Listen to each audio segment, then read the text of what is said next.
Hello, once again, and welcome to Political Dharma. I'm your genial host, Alan Zundel. In my last episode of this show, I was talking about socialism and spirituality and ended up actually at the beginning talking, by the beginning, I mean going to the beginning of a historical story, talking about the American Revolution and the differing views of James Madison and Thomas Jefferson toward democracy. That may seem like, what does that have to do with either socialism or spirituality? And in this show, I hope to move the story forward into the 1800s and the birth of modern socialism. And then probably it will take yet another episode to complete this series where I talk more about spirituality in the 20th century and the role of it in various social movements and new developments in the social scientific study of religion. So let me go back to where I left off in the last episode and just recap what I was saying, which was that at the time of the institution of the American Constitution, which was just after the American Revolution, a couple important things happened. And when I talk about the ideas associated with this time period and influential political figures of early America, I'm not trying to make the case that ideas are more important than economic relations in history. Now, I think that economic relations had a lot to do with the American Revolution as well as the Constitution. And you can see that reflected even in James Madison's writing of the Federalist Number 10, where he talks about how economic conflict and economic interest is driving his desire to back this Constitution. Essentially, he's saying, people are going to want more power and they're going to try to either abolish debts or redistribute property. So very much this was a project of trying to keep a working class from taking power within the new political system they had created. And the reason that was a potential problem and soon to become a real problem, actually it was a real problem by that time after the revolution, the Constitution, the writing of the Constitution and its ratification was a response to democratic movements that were trying to move it greater into economic equality and greater political rights for ordinary working people. So one of the big moves here in terms of ideas was to base political authority not on how God legitimated particular rulers, that is, power flowed from God down to the king and the aristocracy, and then from them they controlled the impulses of the ordinary people, made sure they were behaving toward each other in a way that was socially harmonious. And going back to the economic thing, it was a system of exploitation of people who worked the land by people who didn't work the land, but putatively controlled the land in the name of God and governed other people through that religious kind of justification. So they changed the ideology from one in which government authority was based on God and hierarchy to one in which government authority came from the consent of the people. That's what a republic is meant to be, is a government that is based on the consent of the people. Now, in doing that, in making that an aim of the American Revolution, they unleashed a lot of expectations among ordinary people that they were the people and they should therefore have a greater say in politics and even using politics to improve their economic position. So the movement from a purely political type of equal rights to engage in political activity. Back then, you didn't even have equal right to vote because you had to own a certain amount of property in a lot of the newly independent states to be able to vote.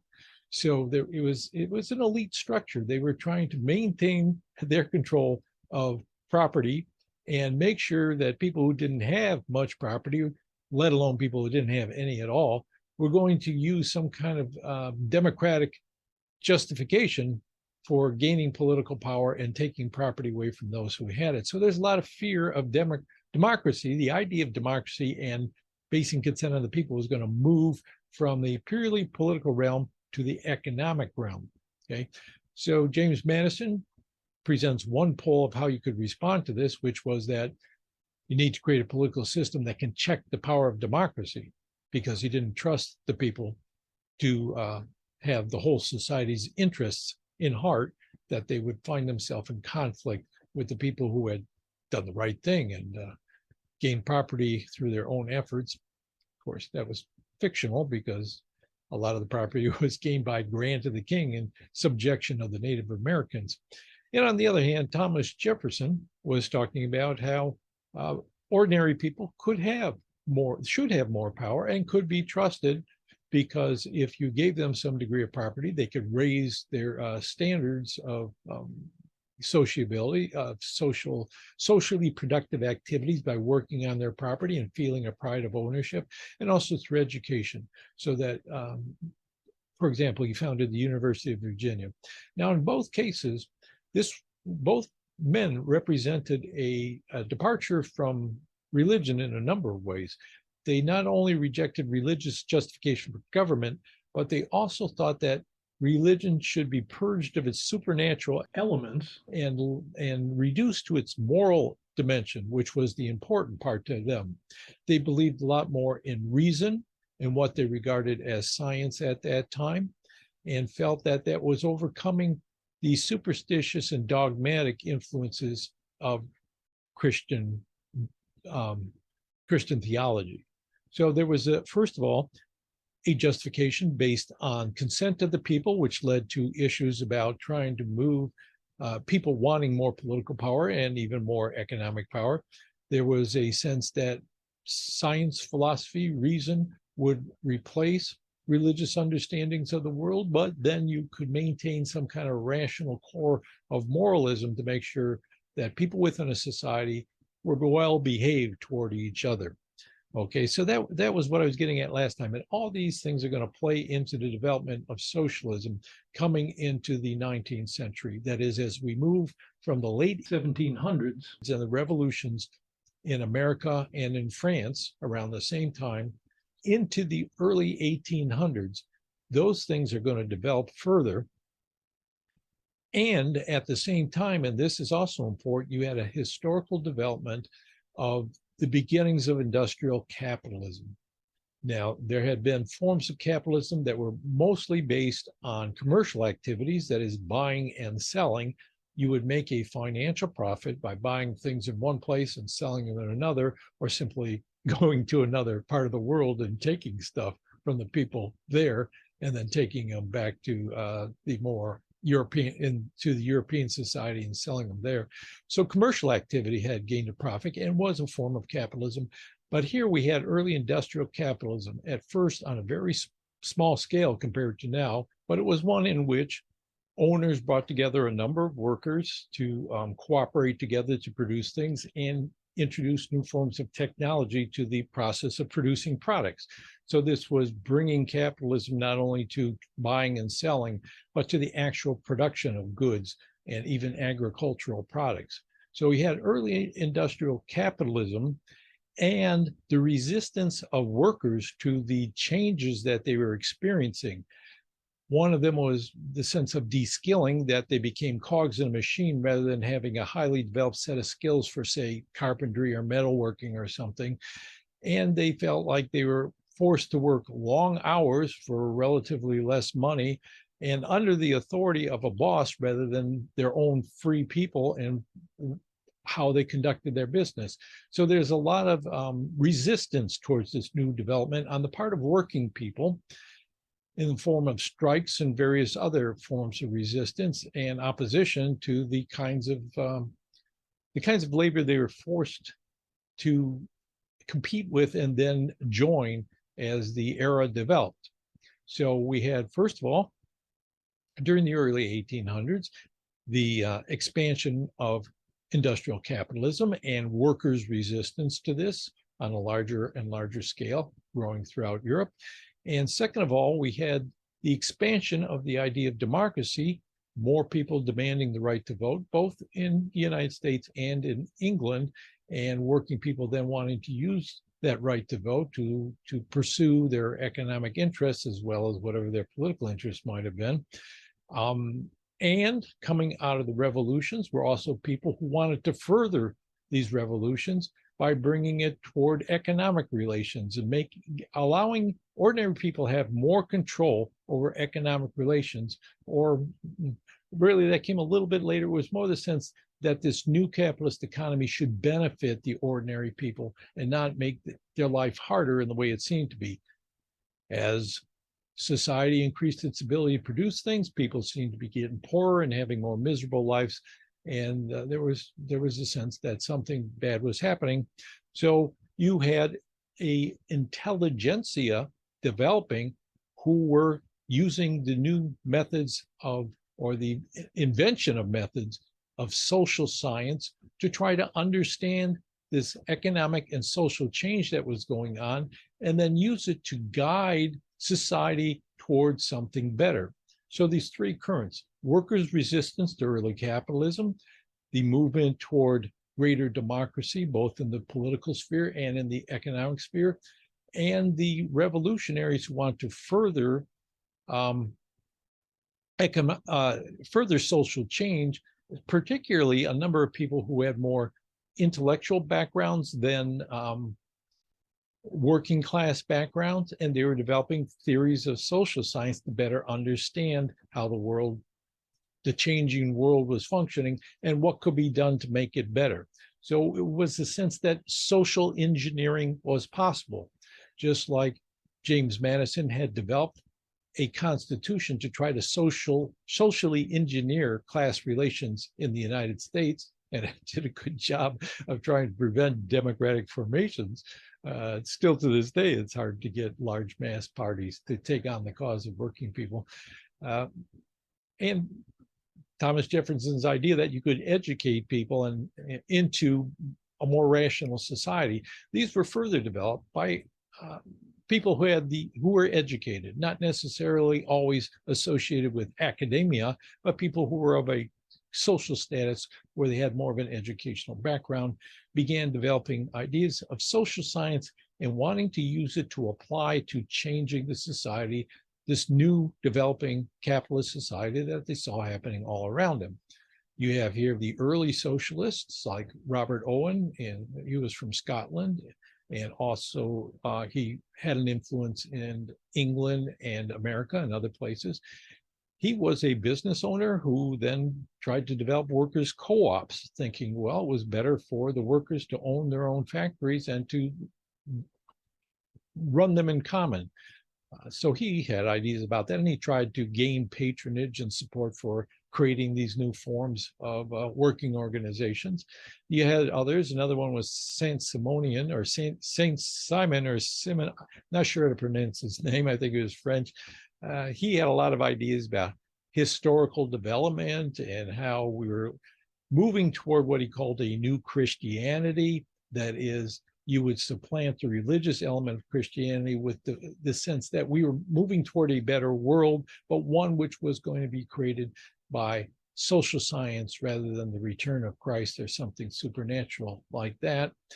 So he was also regarded as a socialist because he had ideas about how to organize this new society, and there were others like that.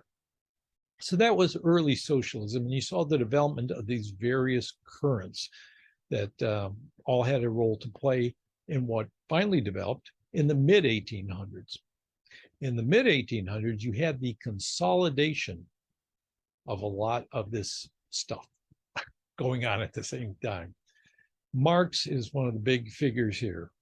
He was a graduate student in philosophy in what later became Germany. I guess he was in Prussia. And he studied Hegel, as I said last week, and he turned Hegel on his head. He developed a social science which wasn't based on the development of reason and better ideas through history, but the development of class relations and conflict between them that was moving us toward a finally classless society. And he thought the best way to move this understanding forward and actually work toward this changed society, help it along and guide it, was to take his ideas to working people who were already organizing in defense of their lives, in defense of their standard of living and their ability to live meaningful lives. So the combination of the workers' movement social scientific methods as they saw them at the time, and an acceptance of democracy. Marx really thought that he could join forces with those who were trying to create new democratic republics, or constitutional republics, I should say, and get the right to vote to working people. And then they could use this as a tool to move history along towards the final change toward a communist society. The idea was that working people outnumber property owners, so that if they could gain the right to vote and then use that in a party which had the right type of ideological foundations, scientific understanding of society and social change, they could then start to move toward a more socialist society, which would eventually result in a communist society in which property ownership was abolished. I'm starting to lose my voice here a little bit. Let me have a sip of tea.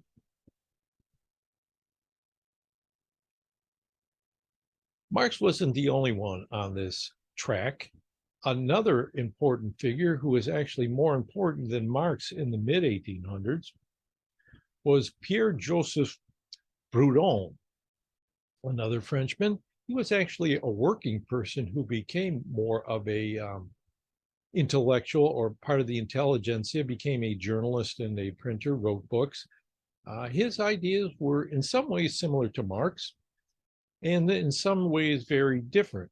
Now, he represents the beginnings of the anarchist socialist tradition, which came into conflict, personal conflict in the case of Proudhon and Marx, and then conflict in the movements that developed out of their thinking, as well as other contributions to those thoughts. So Proudhon was also appealing to working people. He was also trying to develop a more reasoned and scientific understanding of society and how to move forward towards the future. But he did not trust political change as the avenue towards establishing the new society. What he thought needed to happen was more on the level of working people taking control over their own lives directly through the organization of labor unions and mutual aid societies where they would help each other, and worker cooperatives where workers finally gained control of these new manufacturing type organizations and facilities. And then they could network with each other across countries and around the world to create this new society. So he eschewed or rejected the political approach that Marx was following.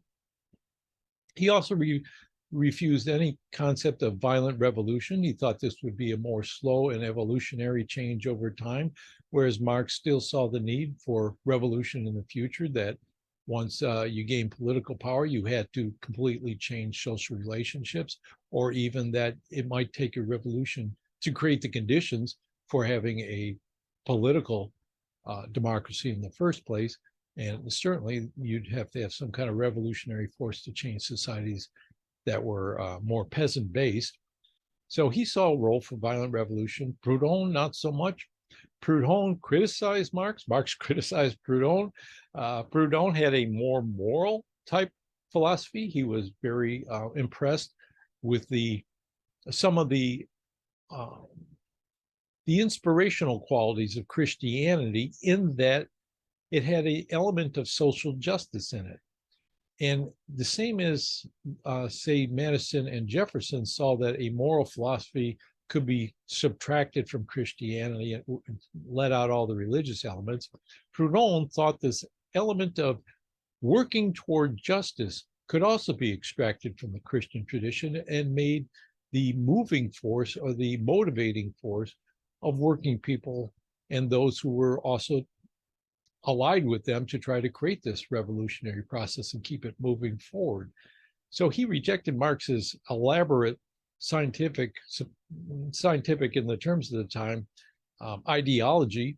He saw Marx as too dogmatic and authoritarian, and because Marx wanted he thought his philosophy was very scientific and should be the guiding force, and he wanted to gain some power within the movement to make sure that he prevailed.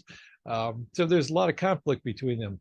I think I said Proudhon was an early figure within the anarchist movement, And people followed his lead for, years afterwards, centuries and decades, and still today. And in one of my earlier episodes, I talked about how those two figures, the ideas of Marx and the ideas like of Proudhon with anarchism, could be reconciled today and are slowly being reconciled instead of diametrically opposed to each other. So both of them were working towards the same ends, and there was a conflict and rivalry between them. This is the beginnings of socialism. And of course, as we know, Marx became much more well-known in history. He outlived Proudhon. He was about 10 years older, and his organizing ability led to the creation of a lot of Marxist parties, particularly in Germany. He was no longer in Germany. He was in exile in Britain at the time. And Engels, his colleague in his work, was around for another year, 11 years or so after Marx's death. So he continued this work in helping to found these parties, which became a big part of the socialist movement, the more visible part of the socialist movement, whereas anarchists did not have such success in like demonstrating visible progress. There was a lot of movement toward anarchist ideas in, say, down in Italy and other parts of Europe, and not so much in the central parts that were more industrialized, like Germany, France, England even. Although Marx had a little less influence in England, they followed a similar path that Marx had been recommending into politics. So we have these two developing movements in different places and, splitting apart over time. But what I want to get back at here is how these three elements of democracy and religion or morality and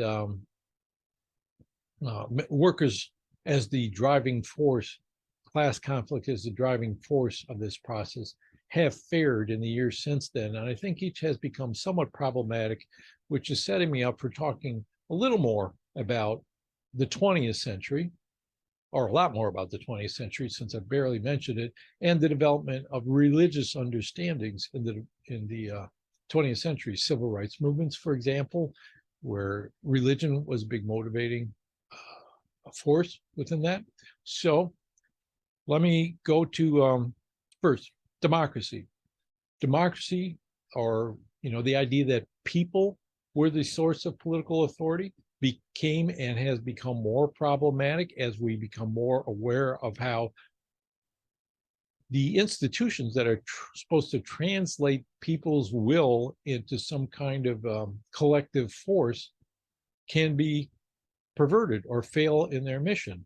We know a lot more now about how different political methods can prevent or facilitate workers' participation and workers' ability to organize. We know how the American Constitution can block democratic progress.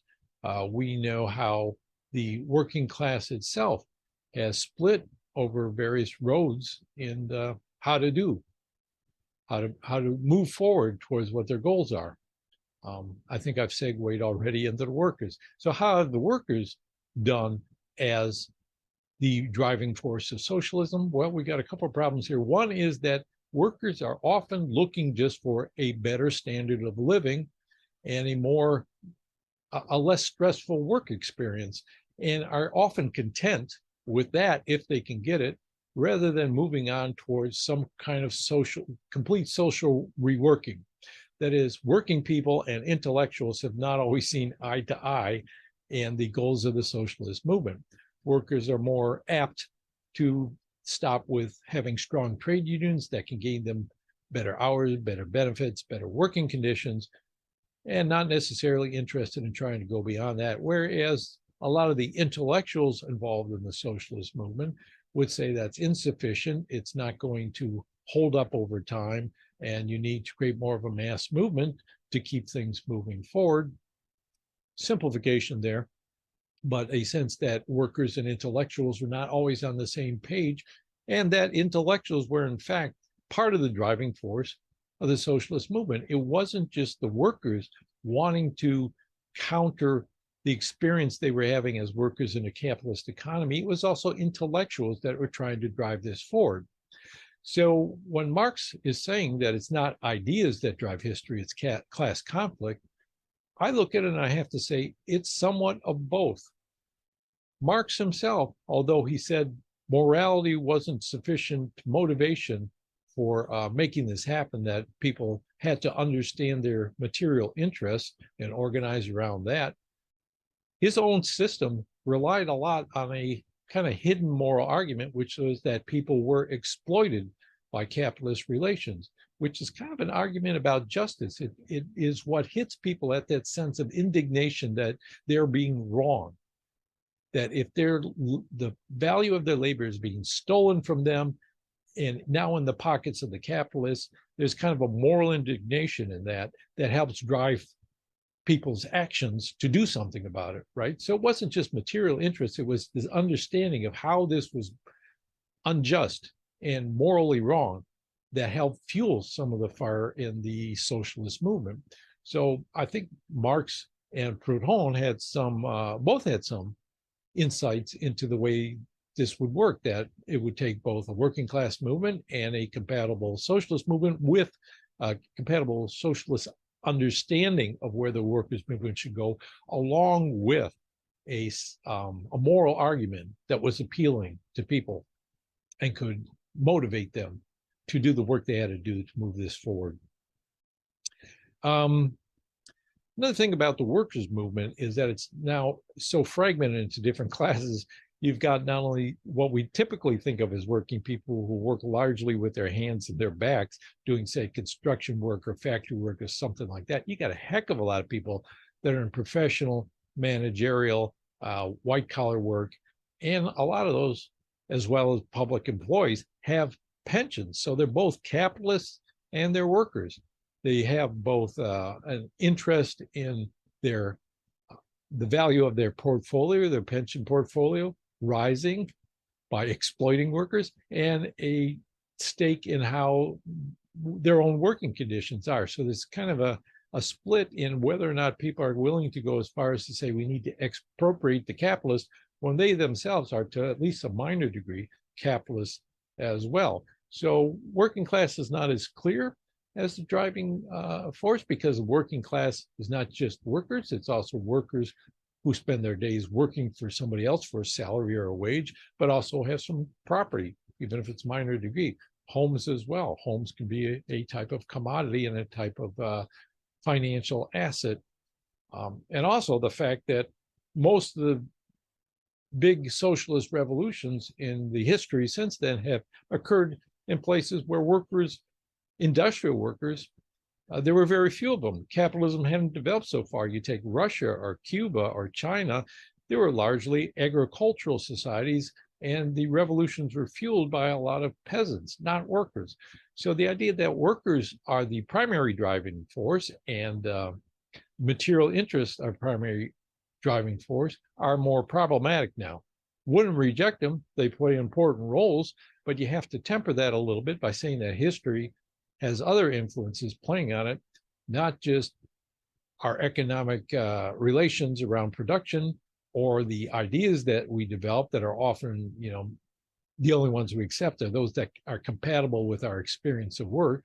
I think Marx was right in that respect as well, that there's a lot of correspondence between the things we think and the position we play in the economic system, but also other contingent factors like, pandemics or technological innovation or, major climate changes, which happened not just now, but in the Middle Ages made big changes in history. So a lot of different things can impinge on history and the direction it goes in. It's not as clear that it's going to go in one direction based on class conflict alone. So that's another area where we need to do some rethinking. Finally, social science as a non-religious and a way of reconstructing society has had some challenges. First of all, the concept of science itself has moved on. Natural science is now less materialistic. It sees relations. I'm talking about like the Einsteinian revolution and quantum physics. Not going to try to go into that because I don't understand it. But as I picked up over the years, I think is that human consciousness actually has some role to play in how molecules, what we're able to observe at a very minor, very small level of material reality. We have these strange phenomena going on, like quarks and photons, or these things I don't understand, but they behave peculiarly. It doesn't seem as materialistic or as mechanical as it seemed in the mid 1800s. Now it seems like the relationship between time and what we see as physical reality and human consciousness and what we perceive as reality is much more complicated than science seemed to be. And social science turned to religion. There was a lot of developments in understanding religion that I want to go into more in my next episode. So point of this is that as socialism developed, it took particular shape, but then in the 100 or so years since then, probably even more, some problems have arisen and people have tried to revise Marx or correct Marx or add to Marx, as well as these other types of things, improve democracy, improve our understanding of religion. And that's where I'm going to head in my next episode. Thanks for listening. Like, subscribe, hit the notification button for the video, or if you're listening to this on a podcast, subscribe there as well. If you got something out of this, tell other people of similar mind about it. I hope I can build up a viewership and then bring on some people with things to say about this whole process that have written interesting books or are actively involved in political movements that can shed light on the things I've been talking about. So again, this is Political Dharma. I'm Alan Zundel. Our opening and closing music is from my friend Patty Rose. And see you next time. Thanks a lot. With ease, I see the chains are breaking. We've gained our focus. The moves we're making will prove to determine our self-worth as a passenger on this vehicle Earth.